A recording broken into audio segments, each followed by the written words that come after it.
ನಮಸ್ಕಾರ ಎಲ್ಲರಿಗೂ. ನಾನು ನಿಮ್ಮ ಪ್ರೀತಿಯ ರಾಯಚೂರು ಹುಡುಗಿ. ತಮಗೆಲ್ಲರಿಗೂ ಅಮ್ಮ ಮಾಡಿಗೆ ಮನೆ ಯೂಟ್ಯೂಬ್ ಚಾನಲ್ಗೆ ಸ್ವಾಗತ ಸುಸ್ವಾಗತ. ಇವತ್ತಿನ ಸ್ಪೆಷಲ್ ರೆಸಿಪಿ ಏನಪ್ಪ ಅಂದರೆ, ಯುಗಾದಿ ಅಂದು ನಾವು ಯಾವ ರೀತಿ ಬೇವನ್ನ ಮಾಡಿದ್ವಿ ಅಂತ ನೋಡ್ಕೊಂಡು ಬರೋಣ. ಮೊದಲಿಗೆ ಈ ಬೇವ್ ರೆಸಿಪಿ ಮಾಡಲಿಕ್ಕೆ 1 ಹಿಡಿಯಷ್ಟು ಹುಣಸೆ ಹಣ್ಣನ್ನು ಈ ರೀತಿ ನೀರಲ್ಲಿ ಹಾಕಿ ನೆನೆ ಇಡಬೇಕು. ಹಾಗೆ ಮತ್ತೊಂದು ಕಡೆ 2 ಅಚ್ಚು ಬೆಲ್ಲನ ಅದನ್ನು ಸಣ್ಣದಾಗೆ ಪುಡಿ ಮಾಡಿ ಈ ರೀತಿ ನೆನೆಲಿಕ್ಕೆ ಇಡಬೇಕು. ಹಾಗೆ ನೋಡಿ, ಈ ಬೇವಿಗೆ ಹಾಕಲಿಕ್ಕೆ ಅಂತೇಳಿ ದ್ರಾಕ್ಷಿ ಹಣ್ಣು ಹಾಗೆ ಕರ್ಬೂಜ ಹಣ್ಣು ತೊಗೊತಾ ಇದ್ದೀನಿ. ನಾನಿಲ್ಲಿ ಅರ್ಧ kg ದ್ರಾಕ್ಷಿನ ತೊಗೊತಾ ಇದ್ದೀನಿ. ಹಾಗೆ 1 ದೊಡ್ಡ ಸೈಜಷ್ಟು ಕರ್ಬೂಜ ಹಣ್ಣನ್ನು ತೊಗೊತಾ ಇದ್ದೀನಿ. ಕರ್ಬೂಜ ಹಣ್ಣ ಮೇಲಿರುವಂತಹ ಎಲ್ಲ ಸಿಪ್ಪೆನ ತೆಗಿಬೇಕು. ಹಾಗೆ ಒಳಗೆ ಇರುವಂತಹ ಬೀಜಾಂಶ ಎಲ್ಲ ತೆಗೆದು ತುಂಬ ಚಿಕ್ಕದಾಗೆ ಕಟ್ ಮಾಡ್ಕೋಬೇಕು. ಹಾಗೆ ದ್ರಾಕ್ಷಿ ಹಣ್ಣನ್ನು ಕೂಡ ಕಟ್ ಮಾಡ್ಕೋಬೇಕು.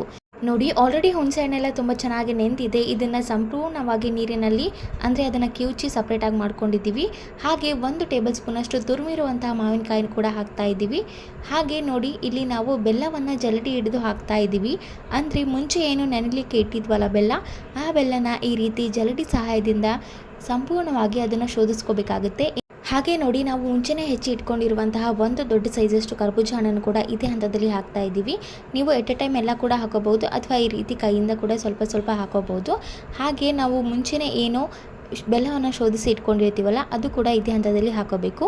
ನೀವು ಬೆಲ್ಲ ಹಾಗೆ ಹುಣಸೆ ಹುಳಿ ಕ್ವಾಂಟಿಟಿನ ನೋಡಿ ತೊಗೋಬೇಕಾಗುತ್ತೆ. ಅಂದರೆ ನೀವು ಎಷ್ಟು ಕ್ವಾಂಟಿಟಿಯಲ್ಲಿ ಬೇವನ್ನ ಮಾಡ್ತೀರಾ ಅನ್ನೋದ್ರ ಮೇಲೆ ಇದನ್ನು ಸೇರಿಸ್ಕೋಬೇಕಾಗುತ್ತೆ. ನಾವು ತುಂಬ ಜಾಸ್ತಿ ಮಾಡೋದ್ರಿಂದ 1 ಹಿಡಿಯಷ್ಟು ಹುಣಸೆ ಹುಳಿ ಹಾಗೆ 2 ಅಚ್ಚಷ್ಟು ಬೆಲ್ಲನ ತೊಗೊತಾ ಇದ್ದೀವಿ. ನೀವು ಎಷ್ಟು ಕ್ವಾಂಟಿಟಿಯಲ್ಲಿ ಮಾಡ್ತೀರಾ ಅನ್ನೋದ್ರ ಮೇಲೆ ಹಾಕ್ಕೊಳ್ಳಿ, ಅಥವಾ ನಿಮ್ಮ ಸಿಹಿ ಹಾಗೆ ಹುಳಿಗೆ ತಕ್ಕಂತೆ ನೀವು ಅದನ್ನು ಮಾಡ್ಕೋಬೋದು. ನೋಡಿ, ಆಲ್ರೆಡಿ ದ್ರಾಕ್ಷಿ ಕೂಡ ಎಲ್ಲ ತುಂಬ ಚೆನ್ನಾಗಿ ಕಟ್ ಮಾಡಿ ಎತ್ತಿಟ್ಕೊತಾ ಇದ್ದೀವಿ. ಅದನ್ನು ಇದೇ ಹಂತದಲ್ಲಿ ಹಾಕೋಬೇಕು. ಹಾಗೆ ನಾನು ಬಾಳೆಹಣ್ಣು ಕೂಡ ಕಟ್ ಮಾಡಿದ್ದೆ, ಆ ಬಾಳೆಹಣ್ಣು ಸಹ ಹಾಕೋಬೇಕು. ನೀವು ಬಾಳೆಹಣ್ಣು ಹಾಕೋಬೋದು, ಅಥವಾ ನಿಮಗೆ ಬೇಕಾಗಿರುವ ಬೇರೆ ಫ್ರೂಟ್ಸ್ ಕೂಡ ಹಾಕೋಬೋದು. ಬಾಳೆಹಣ್ಣು ಹಾಕೋದ್ರಿಂದ ಒಳ್ಳೆ ಟೇಸ್ಟ್ ಬರುತ್ತೆ.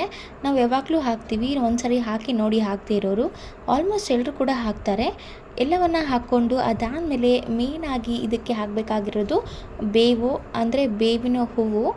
ನೋಡಿ, ಇದಕ್ಕೆ ಒಂದು 4 ರಿಂದ 5 ಹೂವನ್ನು ಮಾತ್ರ ಹಾಕ್ತಿರೋದು.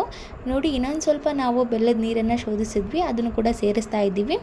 ಇದು ಕಂಪ್ಲೀಟಾಗಿ ಆಗಲೇ ಮಾಡಿದ್ದು, ಇನ್ನೊಂದು ಸ್ವಲ್ಪ ಬೆಲ್ಲ ಕರಗಿರಲಿಲ್ಲ, ಹಾಗಾಗಿ ಇವಾಗ ಕರಗಿಸಿ ಹಾಕ್ತಿರೋದು.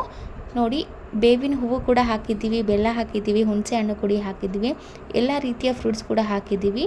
ನೀವು ಬೇಕಿದ್ದರೆ ಡ್ರೈ ಫ್ರೂಟ್ಸ್ ಕೂಡ ಹಾಕೋಬೋದು. ಕೆಲವೊಬ್ಬರು ಡ್ರೈ ಫ್ರೂಟ್ಸ್ ಕೂಡ ಹಾಕ್ತಾರೆ, ಬಟ್ ನಾವು ಹಾಕೋದಿಲ್ಲ. ಅದಾದಮೇಲೆ ಇದಕ್ಕೆ ಮೇನಾಗಿ ಹಾಕಬೇಕಾಗಿರೋದು ಪುಟಾಣಿ ಪುಡಿ, ಅಂದರೆ ಹುರಿಗಡಲೆ ಪುಡಿ ಅಂತ ಹೇಳ್ತಾರೆ. ಅದನ್ನು 2 ರಿಂದ 3 ದೊಡ್ಡ ಸ್ಪೂನಷ್ಟು ಹಾಕೋಬೇಕಾಗುತ್ತೆ. ಆ್ಯಕ್ಚುಲಿ ಹೇಳ್ಬೇಕಂದ್ರೆ, ಯುಗಾದಿ ಹಬ್ಬದಂದು ಬೇವನ್ನು ಮಡಿಕೆಯಲ್ಲೇ ಮಾಡ್ಕೋಬೇಕಾಗುತ್ತೆ. ಅಂದರೆ ಹೊಸ ಮಡಿಕೆ ತಂದು ಅದರಲ್ಲೇ ಮಾಡಬೇಕಾಗುತ್ತೆ. ಆದರೆ ನಾವು ಪಾತ್ರೆಯಲ್ಲಿ ಮಾಡ್ತಾ ಇದ್ದೀವಿ. ನೀವು ಇದು ತಣ್ಣಗೆ ಬೇಕು ಅಂದರೆ ಒಂದು ಅರ್ಧ ಗಂಟೆಯಿಂದ 1 ಗಂಟೆವರೆಗೂ ಫ್ರೀಝರಲ್ಲಿಟ್ಟು ತಣ್ಣಗೆ ಮಾಡ್ಬೋದು. ಸೊ ಇದಾಗಿತ್ತು ಯುಗಾದಿ ಹಬ್ಬದ ಸ್ಪೆಷಲ್ ಬೇವಿನ ರೆಸಿಪಿ. ಈ ರೆಸಿಪಿ ನಿಮಗೇನಾದರೂ ಇಷ್ಟ ಆಗಿದ್ದರೆ ಅಮ್ಮ ಅಡುಗೆ ಮನೆ ಯೂಟ್ಯೂಬ್ ಚಾನಲನ್ನು ಲೈಕ್ ಮಾಡಿ, ಶೇರ್ ಮಾಡಿ, ಕಮೆಂಟ್ ಮಾಡಿ. ಹಾಗೆ ನಮ್ಮ ಚಾನಲನ್ನು ಸಬ್ಸ್ಕ್ರೈಬ್ ಮಾಡಿ. ಧನ್ಯವಾದಗಳು.